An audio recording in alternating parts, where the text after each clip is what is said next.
ngayon ay lalabas kami ni Habi, nagpapasama siya. Sasamahan ko siya sa pagpaparehistro ng sasakyan. Yun mga kakabsat, alas 7 na ng gabi dito, pero tignan nyo, ang liwanag pa din sa labas. Parang pahapon pa lang, pero 7 na ng gabi. Pag summer, matagal dumilim, pero mabilis lumiwanag sa umaga. Ayun, ganun. Pero pagka winter, matagal lumabas yung araw sa umaga, tas madaling dumilim sa hapon. Ayun. Alas 5 pa lang, madilim na. May-humid, sobrang humid. Alam mo yung pag lumabas ka, lalagkit agad yung balat mo, tapos mainit yung singaw. Parang feeling mo may nakatutok na, alam mo yung blower ng aircon, yung nasa likod, di ba medyo mainit yun? Parang ganun yung hangin, parang ganun yung mararamdaman mo sa balat mo pagka lumabas ka. Kaya ayun, kasi lalo na kung galing ka sa aircon, sa malamig, ganun yung mararamdaman mo. Bago kami pumunta sa registration ng sasakyan ay magpapalinis muna kami kasi sobrang dumi. Nakakahiya naman. Tsaka may amoy mabaho. Parang amoy kulob. Amoy karton. Something ganyan yung amoy niya. At yun mga kakabsat. Tara na. Nakalimutan kong dalhin yung isang rosary na dala ko galing sa Manawag. Kulay puti. Ayan. So mayroon din kami ditong rosary. Nung ano to, nabili ko yan sa Cathedral. Dun sa Cavite. Ito mga kakabsat ay City Walk. Yan. City Walk yung likod niyan. Itong mga to kasi apartment siya. Ayun yung Coca-Cola Arena. Yung nakikita nyo na yung may mga kwadra-kwadrado na blue.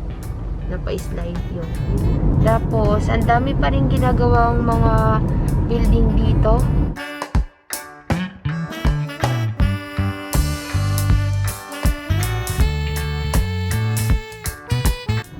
Sa mga hindi pa po nakakapanood ng mga old na videos ko, para sa inyo ito, itong mga papakita ko sa inyo ngayon.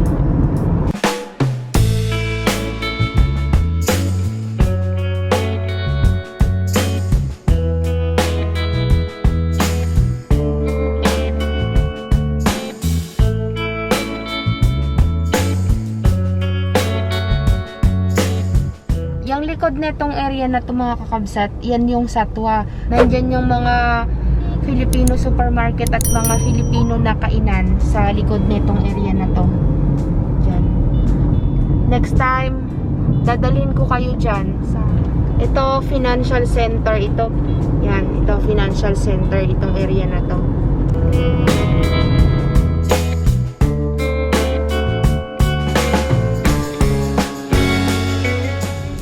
Wash tayo dito kasi sobrang dumi ng sasakyan.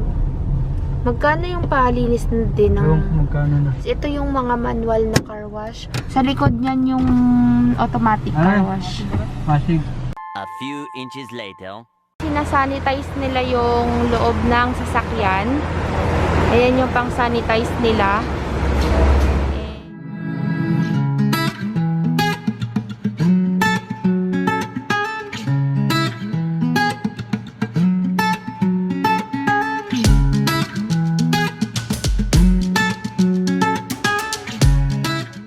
Tapos na po, and sobrang saya ko kasi nasanitize siya, and maraming salamat sa mga frontliners na kagaya nila kuya.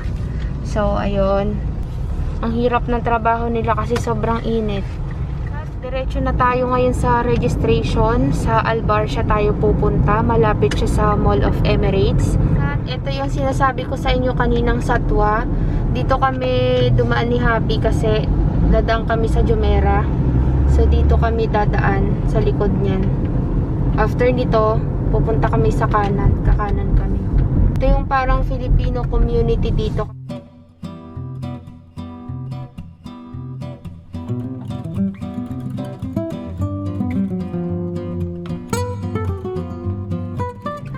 Sila kabayan, galing sa gym, galing sa trabaho.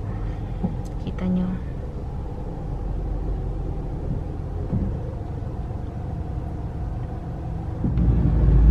Na yata sa Pilipinas sa mga kabayan, kunti na lang.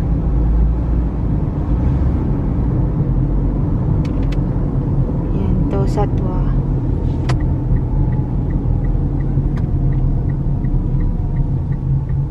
Kain sa Chowking, ayan ang chow. Inasal, uy may inasal na pala dito.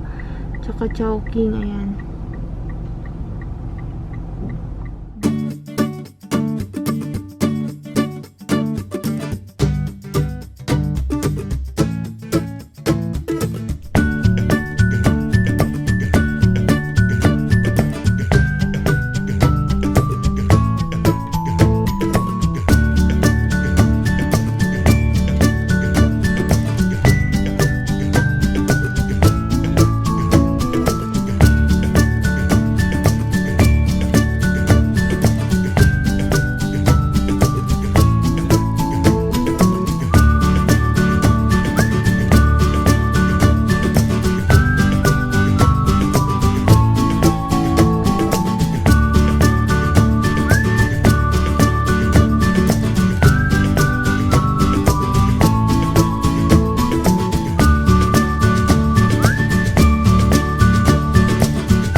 Diyan kami pupunta sa left side.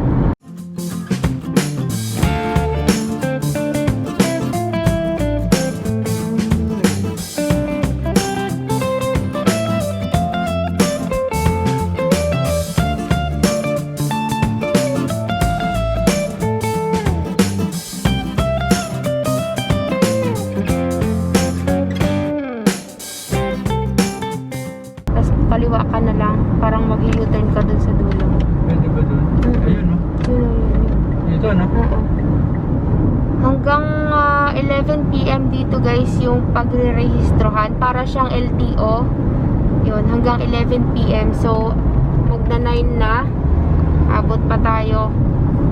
Papapasing lang si Happy. Uy, sa ano to diya? Tas kakanan ka, no? Dun sa dulo. Okay. Magpapapasing si Happy kasi kailangan niya itong gamitin dahil malayo yung kanyang trabaho dun sa bahay. Nakakatakot dahil kung magbabas siya araw-araw at magti-train kasi ang sasakyan, train at saka bus. At malapit na tayo. Pasok ka na sa kanan. Pasok ko sa kanan? Oo. Bakit? Ay, dyan na yun. Pasok ka sa kanan. Maniwala ka sa akin. Registration center.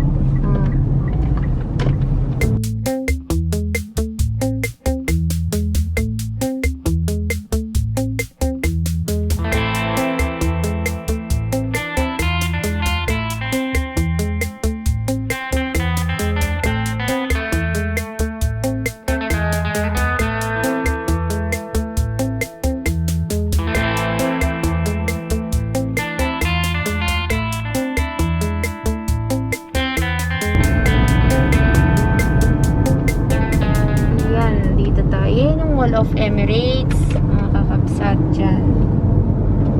Next time punta tayo dyan. Yan ba nakalagay? Sa dulo pa. Dulo pa? Oo. Yan, dyan.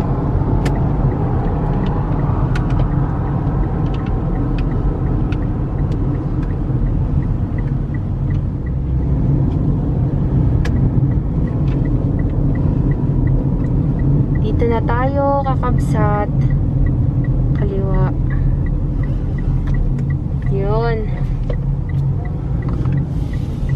Kaliwa. Tayo sa kaliwa. May McDonald's na pala, oh. Pero na. Dati ano to eh, under construction. Ngayon open na. Ayan, kaliwa. Ay, yung ano? Ano yun? Kia. Ikaw naman din, nakakagulat ka naman. Sa number 5 daw kami pupunta. So, pipila ka sa number 5. Ayun, palabas na. Bababa ako din, oh. Bababa lahat. Ayan, lumalabas. Huwag ka muna sumiksik. Yan tayo sa number 5. Tinatawag nila minsan wala naman sa number eh. Pero dyan ka na rin pumili sa number 5. Yan guys, yan yung emission testing. Ay, tinanggal na. Linagay siya sa tambucho. Sa tambucho. Yan, takpan na lang natin yung kanyang number. Ayan. Checkin dyan yung mga signal light. Ano yung mga chine-check sa mga passing de? I-check din yung mga signal light, chassis, ilaw, yung pang ilalim, gulong, Ano pa? yung manipis na, Ano pa? engine mo, Ano pa? tingnan, mga engine support. Pagka hindi okay yung mga yon, I-fail ka. kahit isa ba doon? Oo. Minsan na-advise ka nila. Ara, good evening. You'll take it now? Yeah. Okay. For a new one? For Renewal. Can you give me paper plate? Dito may mga tinda rin silang gulong dito. If in case na bumagsak ka sa gulong, may naka-ready dyan na bilihan. Last time kasi nung nagpa-rehistro kami, bumagsak kami sa gulong. So dito kami bumili. 250 yung isang gulong. So kapag bumili ka ng 4, 1,000. Minsan nagdi-discount sila depende sa gulong na bibilhin mo. Tapos ayan guys, ini-inspect na yung makina, yung seatbelt, ayan yung ilalim. Tignan nyo mga kakabsat. So nakaw na video lang to kasi baka hindi pwedeng mag-video. If in case na masita din, turn off ko na lang. Ayan. Niilaw-ilawan niya kung may sira yung ilalim. A few inches later. Tapos na kami sa testing. So, pasado si Red kasi ang pangalan niya. At ang susunod naman ay yung insurance. Tapos yung registration, magbabayad sa registration. Tapos yun, okay na pag nabayaran. Kasi pwede naman siyang online. Ito lang talaga yung pinakamahalaga, yung pagpapapasing ng sasakyan. Kasi pag hindi ka nakapas, hindi ka makakapag-rehistro. So, Hindi ka nila bibigyan ng insurance. thanks God, salamat sa Diyos, salamat Lord, at nakapasa kami. Malaking tulong tong sasakyan sa buhay namin dito. Kasi mahirap mag-commute lalo na sa panahon ngayon. Kaya kailangan natin ng masasakyan. Ayan mga kakabsat, dito tayo dumaan sa Jumeirah. Ito yung Burj Al Arab. Ayan, yung hotel na nasa dagat. Next time, papakita ko sa inyo yan ng maayos kapag may time si Habi kasi may pasok siya. So, hindi tayo makakalabas ng madalas. Minsan lang. At saka gabi, tuwing gabi lang. Kasi may pasok siya. So, late na siya nakakauwi. Madilim na. Pag day off na lang, tayo makakapag-ikot-ikot. Pero sa ngayon, parang hindi pa ata pwedeng mag-ikot-ikot. Sarado yung aming napuntahan, kaya lalabas kami ngayon. Lilipat kami sa main. Dahil medyo nakaluwag-luwag si sis, ililibre niya kami ng KFC. Ayan. So makakatikim tayo ng chicken. Talaga. Ganda ng parking dito, no? Mga kakabsat, may bubong sa labas. Tignan natin kung maraming tao. Ito yung favorite na yellow rice ko.